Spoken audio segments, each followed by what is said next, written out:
안녕하세요. 현직 공인중개사 우리들 아파트입니다. 드디어 말도 많고 탈도 많던 둔촌 주공 재건축 아파트에 입주자 모집 공고문이 나올 듯합니다. 당초 내년 상반기에서 올 12월로 앞당겨진 가운데 분양가 역시 아직도 여러가지 설들이 넘쳐납니다. 둔촌 주공 아파트의 청약 방법과 자녀에게 사줄 때 필요한 현금 등을 정리해봤습니다. 먼저 둔촌 주공아파트에 대한 분양 내용을 정리해 보겠습니다. 서울 강동구 둔촌 1동 176 1원에 위치하는 아파트로 제가 개인적으로 가장 좋아하는 올림픽공원을 도보로 이용 가능한 곳입니다. 규모도 엄청나서 62만 6천여 제곱미터에 지하 3층, 지상 최고 35층 85개 동으로 12,032가구가 들어서게 됩니다.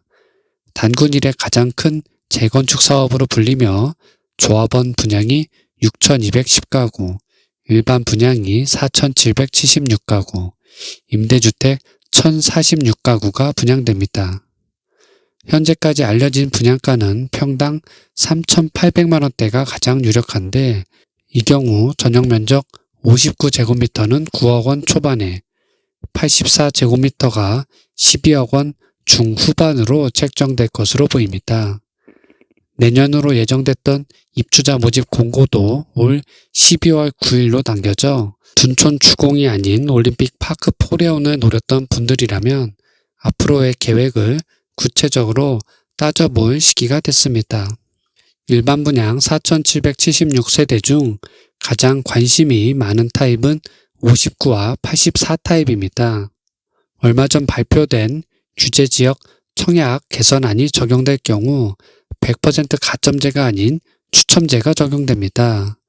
60제곱미터 이하에서는 추첨제 60%가 적용되고 84 타입에서는 30%의 추첨제가 적용됩니다. 이 경우 가점이 낮아 청약을 그저 바라만 봐야 했던 많은 분들에게는 일단 청약을 넣고 고민해보자는 심리를 자극할 수도 있습니다. 어쨌든 서울 거주자이면서 청약통장 2년 이상 가입해 청약 예치금을 충족한 분들이라면 추첨제 청약 도전이 가능해졌습니다.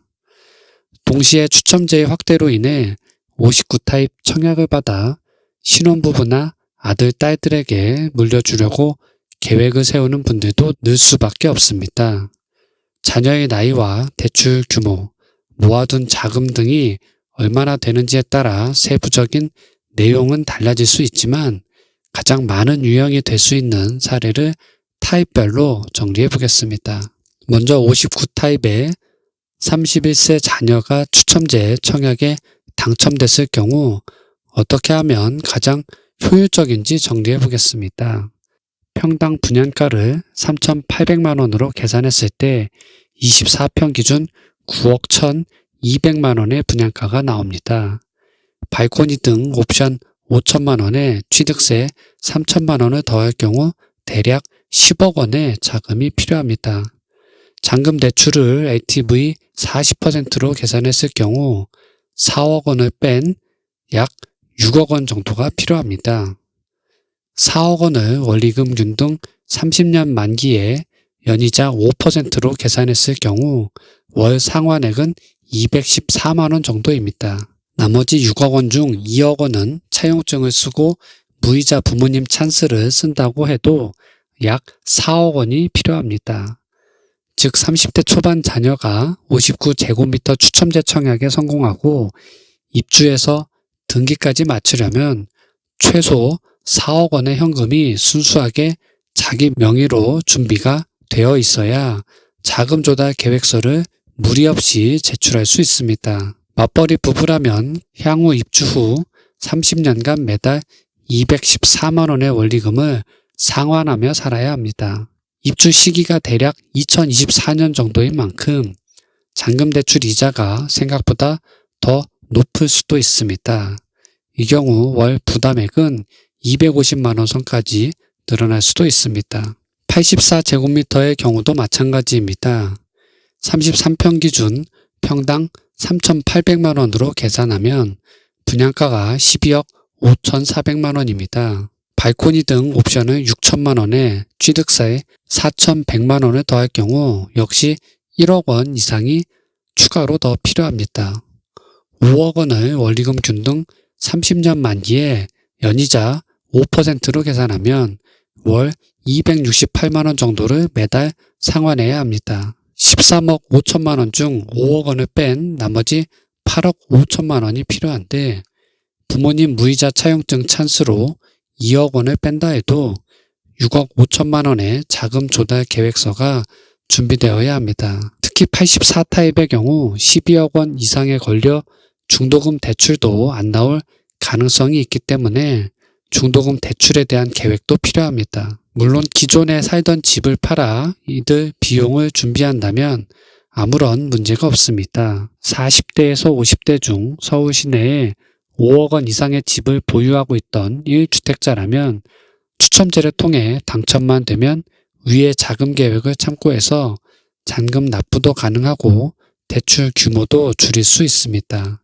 자금 조달 계획서도 무리 없이 작성이 가능합니다. 하지만 생애 최초 내 집을 마련하는 신혼부부나 자녀 세대들 중에 4억원에서 6억원의 현금을 준비하고 청약만 기다리고 있는 분들은 생각보다 많지 않습니다. 입주자 모집 공고문이 나와야 정확한 기간 확인이 가능하겠지만 투기 과열지구이자 분양가 상한제 적용 지역으로 전매 제한과 의무 거주 기간이 있다는 점도 고려해야 합니다. 최소 2년은 거주 의무를 해야 하기 때문에 집을 팔려고 해도 무조건 2년은 대출 이자를 내며 버텨야 합니다. 현금 여력이 없다면 부모님에게 2억원 정도의 무이자 차용을 받을 수 없다면 추첨제 청약에 당첨이 된다 해도 그림의 떡일 수밖에 없습니다. 서울의 수백만 거주자 가운데 과연 얼마나 많은 분들이 둔촌 올림픽 파크 포레온을 노릴지는 모르겠지만 84타입 이상을 노리는 분들이라면 중도금 대출과 향후 자금 계획을 꼼꼼하게 따져볼 필요가 있습니다. 젊은 분들이 많이 도전할 59타입 이하 역시 자금 조달 계획서에 대한 계획은 필수입니다. 개인적으로 인근 지역에 살아본 경험도 있고 올림픽공원 수영장과 공원의 계절 변화 등을 직접 느껴본 적이 있기 때문에 이곳이 주는 장점을 누구보다 잘 알고 있다고 생각합니다. 가격이 다소 비싼 듯 하지만 교통이나 주거 환경 등의 편리성 등을 놓고 본다면 서울 어느 지역과 비교해도 결코 뒤처지지 않는다고 봅니다. 헬리오시티와 비교가 되곤 하는데 둘 중 한 곳을 고르라면 개인적으로 둔촌 올림픽 파크 포레온에 좀 더 높은 점수를 주고 싶네요. 개인적 의견인 만큼 참고만 해주시면 좋겠습니다. 앞으로도 청약에 도전하는 분들에게 새로운 소식이 나올 때마다 관련 내용을 업데이트할 수 있도록 하겠습니다. 다음에는 장위 4구역 자이와 둔촌 올림픽 파크 포레온을 분양가와 관련해 개인적 생각들을 정리해 볼 예정입니다. 많은 관심 바라며 마지막으로 구독, 좋아요 눌러주세요. 시청해 주셔서 감사합니다.